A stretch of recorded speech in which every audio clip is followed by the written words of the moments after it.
시편 119편 17절부터 24절입니다.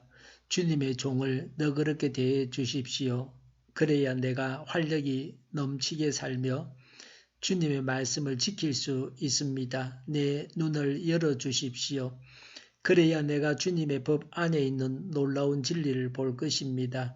나는 땅 위를 잠시 동안 떠도는 나그네입니다. 주님의 계명을 나에게서 감추지 마십시오. 내 영혼이 주님의 율례들을 늘 사모하다가 쇠약해졌습니다. 주님께서는 오만한 자들을 책망하십니다. 그 저주받은 자들은 주님의 계명에서 이탈한 자들입니다. 그들이 나를 멸시하지 못하게 해 주십시오. 그들이 나를 비웃지 못하게 해 주십시오. 나는 주님의 교훈을 잘 지켰습니다. 고관들이 모여 앉아서 나를 해롭게 할 음모를 꾸밉니다. 그러나 주님의 종은 오직 주님의 율례를 묵상하겠습니다. 주님의 증거가 나에게 기쁨을 주며 주님의 교훈이 나의 서성이 됩니다. 아멘. 이 말씀을 가지고 그대로 기도하면 좋습니다. 이 말씀이 다 우리의 기도가 되어야 합니다. 17절에 주님의 종을 너그럽게 대해 주십시오. 그래야 내가 활력이 넘치게 살며 주님의 말씀을 지킬 수 있습니다. 라고 했습니다. 이것이 첫 번째 강구입니다. 표적 수사를 하면 무죄인 사람이 얼마나 되겠습니까? 권력을 쥐고 있는 사람은 털면 먼지가 더 많이 나옵니다. 무조건 지도층 인사들에게 전화를 해서 불륜이 드러났으니 통장에 돈을 넣으라고 하면 통장에 돈을 넣는다고 합니다. 평범한 시민들도 도로를 거닐면서 횡단보도가 아닌 곳을 걷는 것, 운전하면서 교통법규를 어긴 것, 길에 담배를 피우고 꽁초를 버린 것들을 다 덜추어서 벌금을 매기면은 세상 살기가 매우 어려울 것입니다. 하나님께서 우리를 너그럽게 대해 주셔야 하나님의 은총으로 인해서 활력이 넘치게 말씀을 지키며 살아갈 수 있습니다.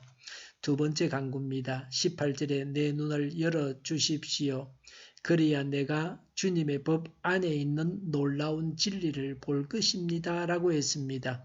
하나님께서 보게 하셔야 성경의 뜻을 파악할 수 있습니다. 우리도 이렇게 기도해야 합니다. 하나님의 도우심이 없이는 말씀을 깨달아 알 수 없습니다.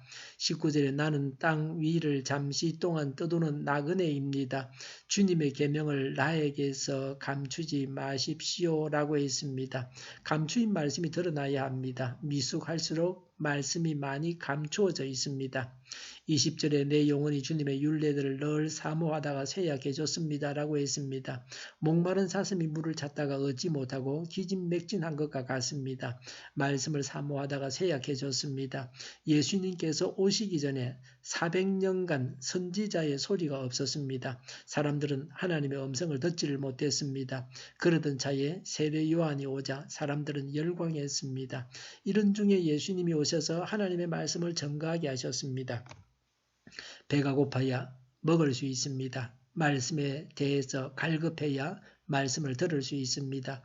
늘 하나님 말씀에 갈급해하는 심령을 가지고 하나님 앞에 나아가야 합니다. 새벽에 모일 때마다 말씀을 갈급해하는 심령을 가져야 합니다. 21절에 주님께서는 오만한 자들을 책망하십니다. 그 저주받은 자들은 주님의 계명에서 이탈하는 자들입니다. 라고 했습니다. 오만한 자는 저주받은 사람입니다. 말씀에서 이탈한 자입니다. 하나님께서 이들을 책망하십니다. 이들은 하나님과 관계가 원만하지 못합니다. 22절에 그들이 나를 멸시하지 못하게 해주십시오. 그들이 나를 비웃지 못하게 해주십시오. 라고 했습니다. 오만한 자가 멸시하고 비웃지 못하게 해주십사고 구합니다. 그래서 사람답게 행복하게 살아갈 수 있게 해주십사고 구하는 것입니다. 22절에 나는 주님의 교훈을 잘 지켰습니다. 라고 했습니다. 시인은 하나님의 교훈을 지켰다고 고백합니다. 말씀을 지키지 못해서 자신의 잘못으로 인해서 조롱과 비웃음을 받을 수 있습니다. 말씀을 지키는 자는 기도한 대로 명예롭게 살아갈 수 있습니다. 23절에 고관들이 모여 앉아서 나를 해롭게 할 음모를 꾸밉니다. 라고 했습니다. 고관은 신분이 높은 자요 권력자입니다. 한 사람이 아닙니다. 여러 고관이 모였습니다. 그래서 그 힘은 더 큽니다. 고관들이 시인을 해치려고 업무를 꾸밉니다. 정당하게 죄인을 벌하는 것이 아니라 업무입니다. 오늘날도 권세를 가진 자들이 음모를 꾸밉니다. 하나님께서 사람을 살리라고 쥐어준 칼로 죄 없는 사람에게 고통을 줍니다. 경찰이 고문을 하고 검찰이 그 사실을 알고도 아무런 조치를 하지 않습니다. 조사하는 검찰과 경찰이 법을 지켜야 합니다. 법정에서 법이 지켜져야 합니다. 그런 이야기는 인권위원회나 가서 하라고 해서는 안 됩니다. 인권위에 가기 전에 법정에서 해결되어야 합니다. 23절에 그러나 주님의 종은 오직 주님의 율례를 묵상하겠습니다라고 했습니다. 고관들이 모여 해치려고 음모를 꾸밀 때에 자신을 하나님의 종이라고 하면서 시인은 말씀을 묵상하겠다고 했습니다. 대항하거나 인간적으로 애쓰는 것이 아닙니다. 권세자들에게 어떻게 대항하겠습니까? 아무 소용이 없습니다. 그래서 하나님만 바라고 기다리겠다고 하는 것입니다. 말씀을 묵상하면서 말씀에 약속한 대로 악인이 망하는 것을 보겠다고 하는 신앙으로 살아가는 것입니다. 24절에 주님의 증거가 나에게 기쁨을 주며 주님의 교훈이 나의 서성이 됩니다. 라고 했습니다. 하나님의 말씀이 인도하시는 대로 산 후에 한 고백입니다. 말씀은 기쁨을 줍니다. 말씀은 스승이 되어서 사람답게 살게 합니다. 오늘 또 하나님의 은총 가운데 하나님의 말씀을 깨닫고 말씀대로 살아서 기뻐하고 최선의 삶을 살아가야 합니다. 기도하겠습니다. 하나님의 은총 가운데 하나님 말씀을 깨닫게 하여 주시옵소서. 말씀대로 살아서 기뻐하고 최선의 삶을 살아가게 하여 주시옵소서. 정의가 강물처럼 흘러가게 하여 주시옵소서. 우한 패름이 사라지게 하시며 우리 동일교회가 만군은집하게 하여 주시옵소서.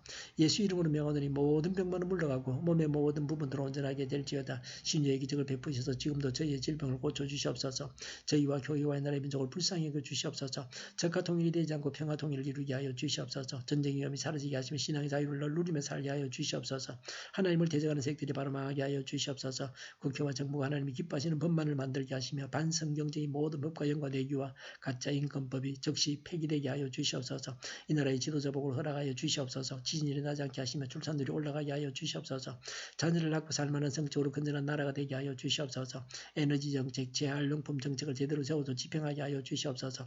늘 맑은 공기를 마실 수 있게 하여 주시옵소서. 한일 갈등이 해결되게 하시며 한미 갈등도 해결되어지게 하여 주시옵소서. 우리 모두가 선한 것을 분별해서 알게 하여 주시옵소서. 오늘도 하나님 안에서 차고 넘치는 복된 삶을 살게 하여 주시옵소서. 오가는 모든 여정을 주님께서 지켜주시옵소서.